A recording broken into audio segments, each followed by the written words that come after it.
네, 여러분 안녕하세요. 로페어스 카페 매니저 모르모드 선생님입니다. 오늘 좀 어떻게 전 국민적으로 좀 관심이 있을 만한 좀 빅 이벤트가 좀 있었죠. 그 전남 나로도 우주센터에서 이제 저희 또 국내 자국내 기술로 이제 만든 이제 이 나로 아니 누리호 발사체가 어떻게 좀 성공적으로 발사가 진행이 됐습니다. 그래서 뭐 마지막에 좀 이제 인공위성 모형을 궤도로 올리는 거에 대해서는 좀 아쉽지만 이제 이게 궤도에 안착에 뭐 실패했다고는 하나 그래도 이제 일단은 그 1단계, 2단계, 3단계 올라오게 분리까지 성공적으로 한 거에 대해서는 정말 그 다른 나라의 어떤 우주 산업에 비교했을 때 열악한 어떤 국내의 그런 어떤 기초 과학 분야와 그다음에 그 어떤 지원이라든지 이런 것들에서 이 정도 성과를 낸 거에 대해서는 정말 대단하고 또 여기에 대해서 이제 지금까지 연구를 해오신 그 과학자분들과 또 이제 이거를 또 가능하게 하신 분들의 어떤 그 노력과 어떤 그런 거에 대해서는 충분히 우리가 또 존중을 하고 또 거기에 대해서 계속 응원을 또 해야 되지 않나 그렇게 좀 생각이 됩니다. 자, 일단은 좀 서론이 길어졌습니다. 그래서 그런 거로 오늘은 저도 좀 너무 기분이 좋네요. 우리나라가 또 이렇게 과학적인 분야에서 한 발자국 더 이렇게 또 진전을 했다고 생각을 하니까 참 이 국민의 한 사람으로서 정말 좀 기쁘지 않을 수 없습니다. 그런 거로 이제 오늘 저녁 경매는요. 오늘 저희 루페우스 네이버 카페 저녁 경매에서는요. 이 완전히 이제 우주와 관련된 이제 자연 표본들로 이렇게 구성을 했습니다. 그래서 이제 뭐 실제 운석들도 지금 여기 보면 좀 운석들이 좀 있고요. 그 다음에 그 충격암이라고 하죠. 임팩트 록이라고 이제 불리우는 이제 지표면에 운석이 충돌하면서 그 충돌했을 때 열과 압력에 의해서 지표면의 물질들이 뭐 예를 들어 가지고 뭐 모래 같은 것들이 녹아 가지고 형성이 되는 충격암들까지 이런 식으로 해서 이제 구성을 해봤습니다. 자, 이제 그러면 간단하게 한번 좀 소개를 해드리도록 할게요. 일단 여기 지금 보시면 마치 이제 그 아주 그 은빛 색상이 아주 진하게 좀 나고 광택이 좀 나는 이런 쇠 결정처럼 보이는 게 있죠. 이 운석 같은 경우는 이제 campo del Cielo라고 해서 이제 우리 아르헨티나에서 산출이 되고 있는 그런 운석이라고 할 수 있습니다. 이게 저기 아르헨티나에서만 나오는 게 아니라 아르헨티나와 이제 그 인접하고 있는 특정 국가의 이제 범위 내에서만 이제 산출이 되고 있는 표본인데요. 전 세계에서 가장 최초로 이제 운석이라고 판명이 된 운석이기도 하고요.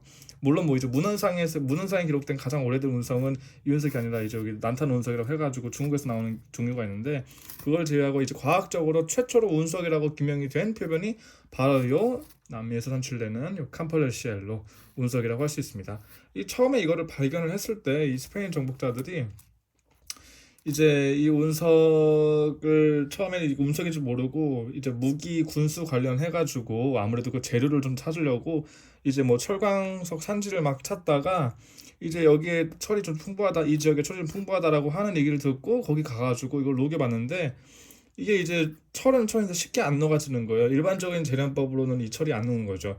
그 이유는 이제 이 운석 자체에 들어있는 카브르시엘로 운석 자체에 들어있는 그 니켈 함량이 높아서 이게 그 쇠보다 일반 철보다 이 녹는 점이 훨씬 강하다고 해요. 그러다 보니까 이제 이게 재련이 안 되는 상황이 이르게 됐고 그래가지고 이거를 궁금하게 여긴 과학자들이 이걸 분석을 해보니까 이게 지구의 지표면에 이제 흔하게 볼 수 있는 어떤 구성비를 지닌 그런 철은 아니다. 이거는 지구 아주 깊숙한 뭐 우리가 흔히들 이제 내핵 외핵이라고 하는 지구 내부 아주 깊숙한 곳에 있는 물질이거나 아니면 우주에서 온 것이다. 그렇게 해서 이제 밝혀진 게 바로 요 캄브레시엘로 운석입니다. 자, 그다음 두 번째로 소개할 거는 요 까만색 희한하게 생긴 요 아스팔트 덩어리 같이 생긴 덩어리들 보이죠? 모양도 울룩불룩 좀 다양한 희한한 좀 기미한 형태를 또 가지고 있는데요. 자, 이 표본 같은 경우는 이제 텍타이트라고 해서 이제 충격암이라고 보통 이제 얘기를 하는 그런 표본입니다. 이게 이제 좀 설이 많아요. 왜냐하면 성분학적으로 봤을 때는 현무암이랑 똑같거든요. 그러니까 현무암도 마찬가지로 이제 저기 흑요석. 그러니까 화산 활동에서 이제 생성이 되는 흑요석과 성분이 똑같은데요. 이제 쉽게 해가지고 천연유리예요. 그러니까 이제 규소 이제 지표면에 있는 모래나 이런 것들이 규소질 성분들이 녹아가지고 천연으로 유리가 되는 것들인데, 흑요소도 마찬가지로 이제 천연 유리에 해당이 되고, 얘네들도 이제 보면 그런 어떤 지표면에 모래라든지 규소들이 이제 녹아가지고 형성되는 그런 천연 유리 계열이기 때문에 성분으로 봤을 땐 똑같은데, 다만 이제 문제는 이제 그 일반적으로 그냥 그 화산 활동이나 이런 것들로 인해서 생성되는 그 흑요석과 그 다음에 강력한 순간적으로 일어나는 강력한 그 운석의 충격으로 인해서 운석 충돌로 인해서 생겨난 요 천연 유리들은 여러 부분에 있어서 차이점을 많이 가진다고 합니다. 그래서 이제 그런 차이점을 통해서 이제 운석 충격암으로 인정이 받은 이제 인도 차이나 반도 쪽에서 산출이 되고 있는 요 텍타이트 표본들 이렇게 더 소개를 해드리고 있고요.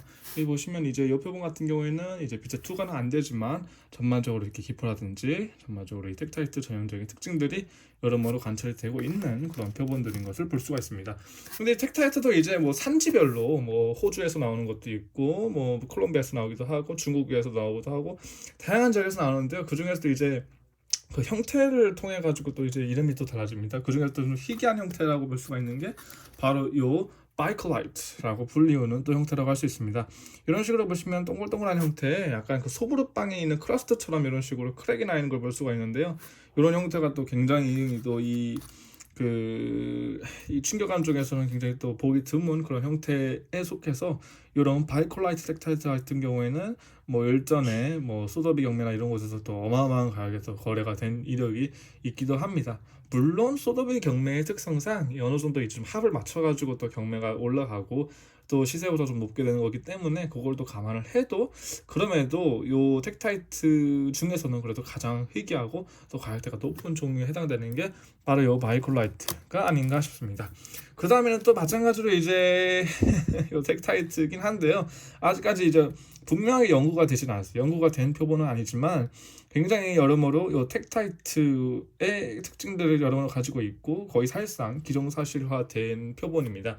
요 아그리마니아타이트라고 하는 표본인데요. 이 표본 같은 경우에는 이제 텍타이트의 특징들을 일부 가지고 있으면서 동시에 이제 일반적으로 텍타이트는 이 빛의 투과가 안 돼요. 이거 보통은 이제 아주 얇게 자른 표본이나 박편이 아닌 이상은 이게 빛의 투과가 안 되는데 이 아그니마니아타이트 같은 경우에는 굉장히 특이하게 잠시만요. 굉장히 특이하게 이 표본 같은 경우에는 빛의 투과가 돼가지고 마치 이제 뭐 몰다바이트라든지 그런 표본들처럼 이런 식으로 빛의 투과가 되는 굉장히 특이한 그런 텍타이트 종이라고 알려져 있습니다. 얘는 좀 사이즈가 빵이 좀 커가지고 좀 투과율이 떨어지는데 이렇게 작은 표본들을 보면 이 내부가 그대로 투명하게 유리처럼 이제 보이는 것을 또 관찰을 할 수가 있습니다. 내부 이렇게 기포 같은 것도 관찰이 되고 있고요. 해외에서는 저런 아그리마니아타이트 잘 보다가 내부에 이제 빈 공간에서 이렇게 버블처럼 막 움직이고 이런 것들로 뭐 발견을 해가지고 그런 거에 또 이제 뭐 좀 뭐라고 해야 될까요? 그거를 뭐 더 이제 뭐 또 귀한 표본 이렇게 해서 비싸게 파는 경우도 있다고 합니다.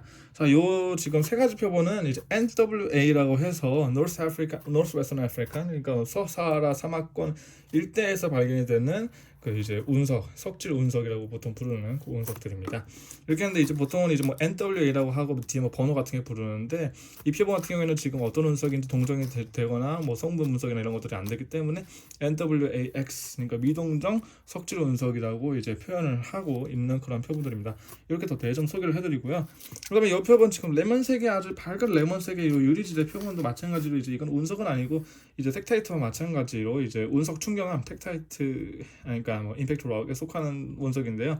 이제 그 리비아와 이집트의 그 국경 사이에 아주 그 제한된 지역에 산출되고 있는 그 리비안 데저트 글라스, LDG라고 보통 이제 해외에서 팔리고 있는 그런 종류의 이제 운석 충격암입니다. 대표적인 아주 얘도 요번에 지금 가격대가 굉장히 많이 떡상을 또 한 그런 이제 희귀한 그런 계열의 운석 충격암이라고 또 할 수가 있겠습니다. 그래서 이렇게 보시면 이제 막 기포 같은 게 있는데 약간 좀 스무스한 게 이게 이제 그 사막이 아무래도 오랫동안 뭐 수십만 년 동안 이제 그 사막의 모래와 바람 이런 거에 의해서 이제 풍화가 되기 때문에 이런 식으로 부드럽게 마모가 돼서 전반적으로 이런 식으로 부드럽게 마모가 된 것이 또 이 리비안 데스트 글래스의 특징이기도 합니다.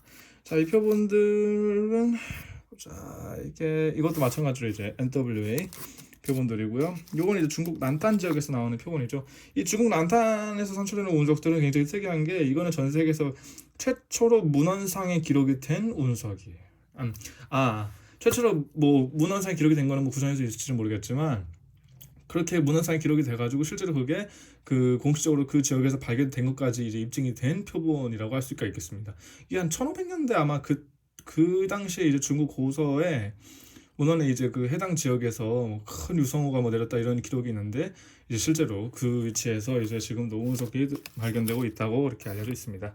자, 이 표본은 이제 요즘 정말 이제는 좀 사고 싶어도 함부로 이제 뭐 현지에서도 도저히 구할 방법이 없는 이 체코의 몰다바이트 결정들입니다. 이런 식으로 이제 기포라든지 전반적으로 크랙이나 라인들이 잘 살아있는 진품 몰다바이트 결정들 이런 식으로 딱 이제 소개를 해드리고 있고요. 그 몰다바이트 같은 경우에는 이제 아무래도 마찬가지로 얘랑 얘 뭐 텍타이트나 뭐 리비안 데스트 글라스처럼 이제 운석 충격암에 해당이 되는데요. 다만 그러면 어째서 이게 그 지표면에 부딪혀가지고 운석이 지표면에 부딪혀서 생기는 그 충격과 열과 압력에 의해서 이제 이게 그 생성되는 그런 표본인데 왜 이렇게 색깔이 차이가 날까 이렇게 또 말씀하시는 경우가 있어요. 이거 같은 경우에는 이제 여기 안에 얼마나 많이 불순물이 들어가 있는지 그리고 이 운석 충격암에 이거를 이제 구성을 하고 있는 규소 성분의 퍼센티지가 얼마나 되는지에 따라서 이렇게 색상이 이제 결정이 된다고 합니다. 그리고 또한 이제 이 몰다바이트 같은 경우에는 특히나 더 이제 규소 성분뿐만 아니라 해당 지역의 그 화학적 지질학적 특성 또한 이제 반영이 돼가지고 이런 식의 특정한 색깔이 나온다고 해요. 그래서 이런 거 같은 경우에는 이제 규소 함량이 텍타이트 같이 이렇게 검은색으로 나오는 경우는 규소 함량이 낮고 그러니까 유리질 성분이 낮고요. 쉽게 얘기해서 유리질 성분이 낮고 불순물이 많이 들어가 있는 경우. 얘 같은 경우에는 굉장히 이제 그 규소 성분의 퍼센티지가 굉장히 높게 함량이 돼서 이런 식으로 투명하고 밝은 컬러를 띠는 게 특징이라고 합니다. 자, 그다음에 이 표본은 또 이제 목걸이죠. 자, 이렇게 천연석 목걸이 이런 식으로 이제 용접 고리를 이렇게 용접을 해가지고 이렇게 운석에다 딱 붙였어요. 이게 이제 운석 자체는 캄보디아실의 운석 자체는 이제 뭐 그램별로 이렇게 가격대가 크게 이렇게 차이가 나지는 않는데요. 이렇게 또 이렇게 용접을 해가지고 또 고리를 붙이는 거는 이거는 또 인건비의 문제고 또 별개의 문제여서 이러면 가격대가 또 많이 달라져요. 그건 좀 아셔야 할 거예요. 이렇게 고리가 딱 접합이 돼가지고 목걸이로 나오는 것들은 도매 가격에서부터 이제 가격대가 많이 좀 차이가 상위가 되게 됩니다. 그래서 요건 한번 보시면 좀 확실히 일반 운석보다는 좀 높은 가격대 캄보디아실로 올라오게 될 거예요.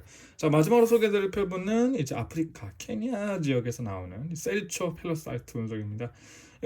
제가 이번에 이거를 좀 슬라이스가 된 거를 좀 구해보려고 좀 이것저것 하고 있는데요. 근데 아무래도 이제 이게 쉽게 내어주질 않더라고요. 이 셀러들도 이게 가격대가 많이 올라갈 걸 또 아는지 이걸 예전처럼 이렇게 도매로 하는 분들이 이제는 도매로 하지 않는다라고 하시는 분들도 굉장히 많아서 이제 슬슬 이제 이 셀러들도 좀 물건들을 좀 쟁여놓고 아무래도 이제 좀 그 앞으로 한 몇 년 이내에 이게 좀 많이 올라갈 거를 대비를 해서 그런 식으로 지금 좀 대비를 하는 것들을 좀 볼 수가 있는 것 같습니다. 그래서 이런 표본들을 좀 저희가 지금 가지고 있는 것 중에 마지막 표본이긴 한데요. 이게 지금 언제 비슷한 표본을 또 소개를 해드릴 수 있을지에 대해서는 좀 미지수인 것 같습니다. 일단은 저도 뭐 확답은 드리기가 좀 어려울 것 같고 저희 스토어판에서 이걸 지금 점당 한 4만 원 정도에 팔았었거든요. 그런데 이제 뭐 올릴 때마다 바로바로 또 나가고 지금 뭐 더 없냐고 얘기가 들어오고 있는 그런 표본이기도 하니까요. 이렇게 진품 펠로사이트를 이렇게 산화가 워낙 또 잘 되는 타입의 또 운석이다 보니까 이런 식으로 이제 레진 코팅을 해서 진공 상태로 해가지고 이렇게 관찰을 할 수가 있는 단면을 관찰할 수가 있는 이런 표본으로 딱 이제 소개를 해드리도록 하겠습니다. 자, 이렇게 해서 오늘 한번 좀 소개를 간단하게 좀 해봤는데요. 좀 평소에 이제 화석이나 광물 좋아하시는 분들이 저희 카페에 좀 주로 많이 계시다 보니까 오늘 경매에 어떻게 좀 만족을 못하실 분들이 좀 많이 계실 것 같아요. 아무래도 그럼에도 이제 오늘 아무래도 좀 우리 한국사에 또 있어서 굉장히 좀 역사적인 순간이라고 저는 또 생각을 하고 거기에 살짝 좀 의미를 좀 부여를 해서 좀 이렇게 우리 카페에서도 비슷하게 좀 그 같이 이제 좀 가는 게 어떨까 싶습니다. 아무래도 뭐 저 같은 경우에는 이제 뭐 원석이나 이런 쪽으로 이제 뭐 하긴 하나 근데 뭐 이제 너무 막 이렇게 그 심적인 그런 것들보다도 좀 물증이 있는 좀 과학적인 어떤 그런 분야로에서의 접근을 제가 아무래도 좀 지향을 하다 보니까 뭐 그런 부분에 있어서 또 오늘 같이는 과학사에 이렇게 큰 어떤 일들이 일어나는 거에 좀 어느 정도 좀 의미를 부여를 하고 그런 의미에서 이런 식으로 좀 경매를 진행을 해보면 어떨까 싶었습니다. 자, 좀 얘가 익혀서 죄송하고요. 자, 오늘 경매는 여기서 좀 소개를 마무리하도록 하겠습니다. 저는 여기까지 루페우스 카페 매니저 모르모토 소녀님이었고요. 다음에도 더 즐겁고 재미있는 영상으로 찾아뵙도록 하겠습니다. 감사합니다.